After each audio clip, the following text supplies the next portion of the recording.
ಬೆಂಗಳೂರಿನ ಕೆಐ ಏರ್ಪೋರ್ಟ್ ಅನ್ನು ಸಂಪರ್ಕಿಸುವಂತ ರಾಷ್ಟ್ರೀಯ ಹೆದ್ದಾರಿ 7ರ ಯಲಹಂಕದ ಕೋಗಿಲು ಕ್ರಾಸ್ ಬಳಿ ಕೇಂದ್ರೀಯ ವಿಹಾರ ಅಪಾರ್ಟ್ಮೆಂಟ್ ಇದೆ. ನೀವೀಗಾಗಲೇ ಟಿವಿ9 ದೃಶ್ಯಾವಳಿಯಲ್ಲಿ ಗಮನಿಸ್ತಾ ಇದ್ದೀರಾ. ಪ್ರತಿ ಬಾರಿ ಜೋರಾಗಿ ಮಳೆ ಬಂದಂತ ಸಂದರ್ಭದಲ್ಲಿ ಕೇಂದ್ರೀಯ ವಿಹಾರ ಅಪಾರ್ಟ್ಮೆಂಟ್ ಅಂದ್ರೆ 9 ಎಕರೆ ವಿಸ್ತಾರವಾಗಿರ್ತಕ್ಕಂಥ ಈ ಒಂದು ಒಳಭಾಗದಲ್ಲಿ ಅಪಾರ್ಟ್ಮೆಂಟ್ನ ಒಳಭಾಗದಲ್ಲಿ ಸುಮಾರು 4 ರಿಂದ 5 ಅಡಿಗಳವರೆಗೂ ಕೂಡ ಮಳೆ ನೀರು ಆವೃತವಾಗುವುದು ಸಾಮಾನ್ಯವಾಗಿದೆ. ಪ್ರತಿ ವರ್ಷ ಮಳೆ ಬಂದಾಗಲೂ ಕೂಡ ಇದೇ ರೀತಿಯ ಪರಿಸ್ಥಿತಿ ನಿರ್ಮಾಣವಾಗತಕ್ಕಂಥದ್ದು. ಇಲ್ಲಿ 603 ಅಪಾರ್ಟ್ಮೆಂಟ್ ನ ಫ್ಲಾಟ್ಗಳಿರ್ತಕ್ಕಂಥದ್ದು. ಒಟ್ಟಾರೆಯಾಗಿ 1800ಕ್ಕೂ ಹೆಚ್ಚು ಜನರು ಇಲ್ಲಿ ವಾಸವನ್ನ ಮಾಡ್ತಾರೆ. ಹಿರಿಯ ನಾಗರಿಕರು, ಮಕ್ಕಳೆಲ್ಲರೂ ಕೂಡ ಪ್ರತಿ ಬಾರಿ ಮಳೆ ಬಂದಾಗ 4 ರಿಂದ 5 ಅಡಿಗಳವರೆಗೂ ಕೂಡ ಈ ಒಂದು ಪ್ರದೇಶದಲ್ಲಿ ಮಳೆ ನೀರು ಆವೃತವಾಗುತ್ತೆ. ಆ ಸಮಯದಲ್ಲಿ 2 ರಿಂದ 3 ದಿನಗಳವರೆಗೂ ಕೂಡ ವಿದ್ಯುತ್ ವ್ಯತ್ಯಯದಿಂದ ಹಾಗೂ ಮನೆಯಿಂದ ಹೊರಬರಲಾಗದೆ ಜಲದಿಗ್ಬಂಧನದಲ್ಲಿ ಒಳಪಡಬೇಕಾಗಿರ್ತಕ್ಕಂಥ ಪರಿಸ್ಥಿತಿ ನಿರ್ಮಾಣವಾಗ್ತಿರ್ತಕ್ಕಂಥದ್ದು. ನೀವೀಗಾಗಲೇ ಟಿವಿ9 ದೃಶ್ಯಾವಳಿಯಲ್ಲಿ ಗಮನಿಸ್ತಾ ಇದ್ದೀರಾ. ನೆಲಮಹಡಿಯಲ್ಲಿ ಅಂದ್ರೆ ಈ ಒಂದು ಕೇಂದ್ರೀಯ ವಿಹಾರ ಅಪಾರ್ಟ್ಮೆಂಟ್ ನ ನೆಲಮಹಡಿಯಲ್ಲಿ ಇರತಕ್ಕಂಥ ಕಾರುಗಳು ಹಾಗೂ ಬೈಕ್ಗಳು ಸುಮಾರು 100ಕ್ಕೂ ಹೆಚ್ಚು ಕಾರುಗಳು ಹಾಗೂ 50 ರಿಂದ 60ಕ್ಕೂ ಹೆಚ್ಚು ಬೈಕ್ಗಳು ಈಗಾಗಲೇ ಮಳೆ ನೀರಿನಿಂದಾಗಿ ಜಲಾವೃತವಾಗಿರ್ತಕ್ಕಂಥದ್ದು. ಭಾಗಶಃ ನೀರಿನಿಂದ ಮುಳುಗಡೆ ಆಗಿರ್ತಕ್ಕಂಥ ಕಾರ್ಗಳನ್ನ ನೀವು ಗಮನಿಸಬಹುದಾಗಿದೆ. ಈ ಒಂದು ಅಪಾರ್ಟ್ಮೆಂಟ್ ನ ಹಿಂಭಾಗದಲ್ಲೇ ಕೆರೆ ಇರತಕ್ಕಂಥ ಹಿನ್ನೆಲೆಯಲ್ಲಿ ಕೆರೆಯ ನೀರು 11 ಕೆರೆಗಳಿಗೆ ಸಂಪರ್ಕ ಹೊಂದಿಸುವಂತ ಅಮಾನಿ ಕೆರೆ ಏನಿದೆ, ಆ ಅಮಾನಿ ಕೆರೆ ಮಳೆ ನೀರಿನಿಂದ ಆವೃತವಾದಂತಹ ಸಂದರ್ಭದಲ್ಲಿ ಮಳೆಯ ನೀರು ರಾಜಕಾಲುವೆಯ ಮಾರ್ಗವಾಗಿ ಹರಿದು ಹೋಗುತ್ತೆ. ನಾವೀಗೇನು ನಿಂತಿದ್ದೀವಿ ಈಗಾಗಲೇ ನೀವು ಗಮನಿಸ್ತಾ ಇದ್ದೀರಾ. ಸುಮಾರು 3 ರಿಂದ 4 ಅಡಿಗಳ ಒಂದು ಅಂತರ ಇರತಕ್ಕಂಥ ಈ ಒಂದು ರಾಜಕಾಲುವೆ ಏನಿದೆ, ಈ ರಾಜಕಾಲುವೆಯ ಮೂಲಕ ನೀರು ಹರಿದು ಹೋಗಬೇಕಾಗಿದೆ. ಆದ್ರೆ ಕೆರೆಯಿಂದ ಬರ್ತಕ್ಕಂಥ ನೀರು ಹಾದು ಹೋಗೋದಕ್ಕೆ ಈ ಒಂದು ರಾಜಕಾಲುವೆ ವಿಸ್ತೀರ್ಣ ತೀರಾ ಕಿರಿದಾಗಿರ್ತಕ್ಕಂಥದ್ದು. ಈ ಹಿನ್ನೆಲೆಯಲ್ಲಿ ಈ ಒಂದು ರಾಜಕಾಲುವೆಯನ್ನ ಅಗಲೀಕರಣಗೊಳಿಸೋದಕ್ಕೆ ಈಗಾಗಲೇ 110 ಕೋಟಿ ಹಣ ಮಂಜೂರಾಗಿದೆ ಅಂತ ಹೇಳಿ ಸ್ಥಳೀಯ ಶಾಸಕರಾಗಿರ್ತಕ್ಕಂಥ SR ವಿಶ್ವನಾಥ್ ಅವರು ಟಿವಿ9ಗೂ ಕೂಡ ಮಾಹಿತಿಯನ್ನು ನೀಡಿದ್ದಾರೆ.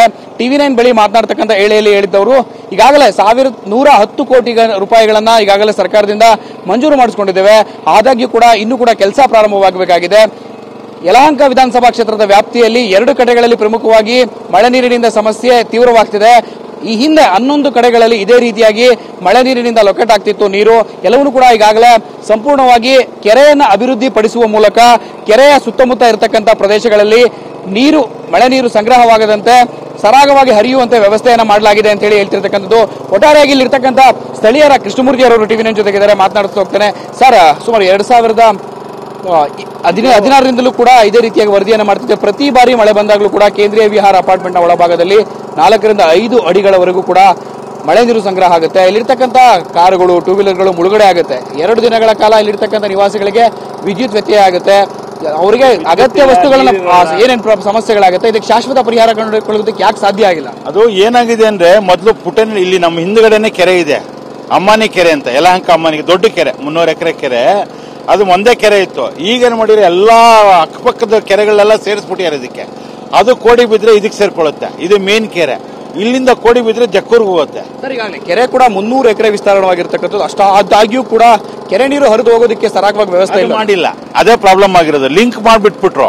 ಇದೇನಾಗಿದೆ, ಚಿಕ್ಕ ಜಾಗ, ಅದು ಹ್ಯೂಜ್ ಅಮೌಂಟ್ ಬರುತ್ತೆ, ನೀರು ಜಾಸ್ತಿ ಬರುತ್ತೆ. ರಾಜಕಾಲುವೆನೇ ಚಿಕ್ಕದಾಗಿದೆ ಅಂತ. ನಾವು ರಾಜಕಾಲುವೆನೇ ಚಿಕ್ಕದು, ಅದನ್ನು ದೊಡ್ಡದು ಮಾಡಿ ಅಂತ ನಾವು ಕೇಳ್ತಾ ಇರೋದು. ಅದಕ್ಕೆ ಸಫಿಷಿಯಂಟ್ ನೀರು ಏನಾಗ್ತದೆ, ತುಂಬಾ ಬಿಡ್ತು ಜಾಸ್ತಿ ಬರುತ್ತಲ್ಲ. ಇದು 8 ಅಡಿ ಇದೆ ನೀರು, ನಮ್ಗೊಂದು 15 ಅಡಿ ಯಾರು ಬೇಕು ಮಿನಿಮಮ್.